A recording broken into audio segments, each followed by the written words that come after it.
So in commemoration of Asus's 30th anniversary this year, today's video is going to be my Asus story. For those who know me will probably know the story. For those who don't, this is a story about how one idea turned into an infatuation with ROG products.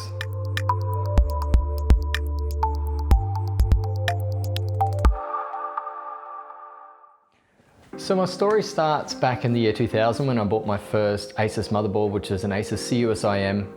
I bought that motherboard because it had both onboard video and sound, and it was the first for the industry at the time. From about 2002, I had an 8-year break from computers, and I didn't build my first gaming PC until November 2010. I literally stumbled across an ROG motherboard in a pre-built system in a PC shop, and I thought I might check this Republic Gamers thing out. After a bit of research, I bought a Rampage 3 Gene, which is still have to this day. It's hiding up on the shelf there. But shortly after, I had to buy a Rampage 3 Formula because I realized that my graphics cards were sandwiched together and I needed a bit more breathing room. So fast forward 3 years and the Rampage 3 Formula died 3 days out from its 3-year warranty, but Asus gracefully replaced the motherboard with a Maximus 6 Hero.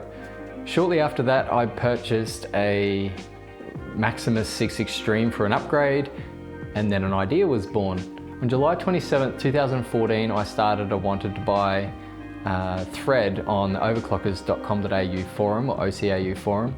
Originally I was only after the extreme models, but after a month of no interest, people started offering me like really early motherboards like the ROG Commando and Maximus Formula. So I thought, hey, there might be something in this. So I manually had to generate a list of all known Republic Gamers motherboards because there's not an official list anywhere. So that sort of got me learning about the different models and the history and the time frame of when all the motherboards were actually produced by ROG. Shortly after that, the collection started to take place because I was offered basically everything, because I had a list of what I didn't have and a list of what I did have, and the list of what I didn't have was a long list. In April 2016, the ROG Loyal Fans Trip was announced. So this was a worldwide competition to pick 10 of the most loyal ROG fans in the world to go to Taiwan for a week and go to Computex and go to Asus HQ.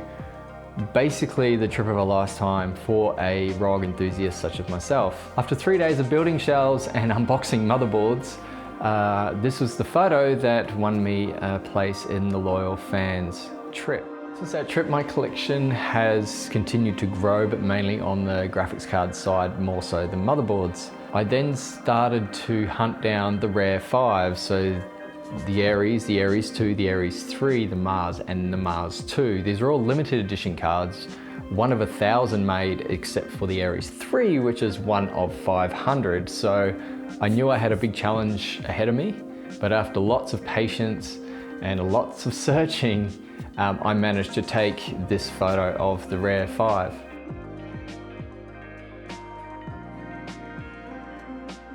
And before anyone says, hey, where's the Mars 760? It's right here, but it's neither a limited edition card nor is it the actual Mars 3. But I'll go into more detail about that in another video. So I have all the hardware that I have collected over the past 5 years. I have 2 bits of hardware that stand out to me. For motherboards, I can't go past the Rampage 3 Black Edition.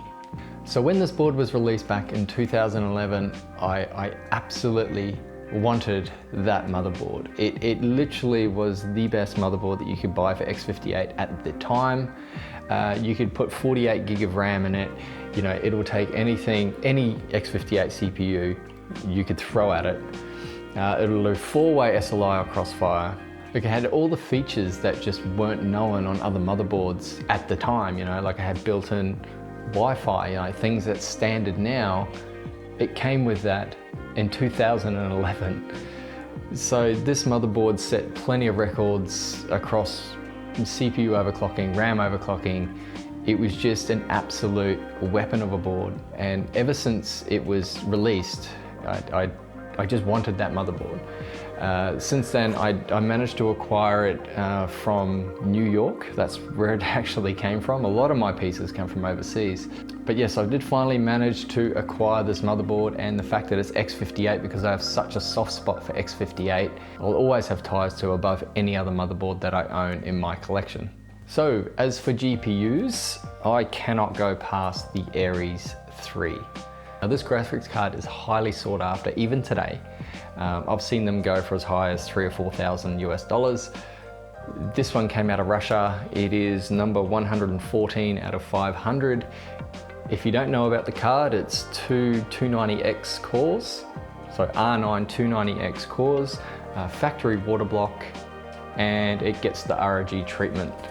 So, you know, binned chips, higher overclocking RAM, higher overclocking capability in general, but the fact that it came with a factory water block really separated it from anything else in the market.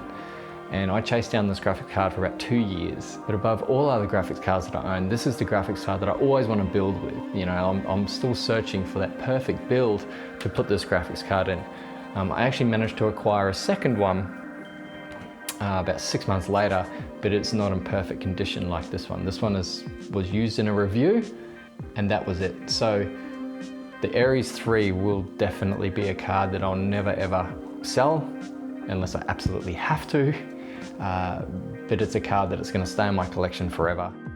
So that is my Asus story. I hope you enjoyed it, and don't forget to share your own Asus story to celebrate Asus's 30th anniversary this year. And don't forget the hashtag Asus30 and 30 years together.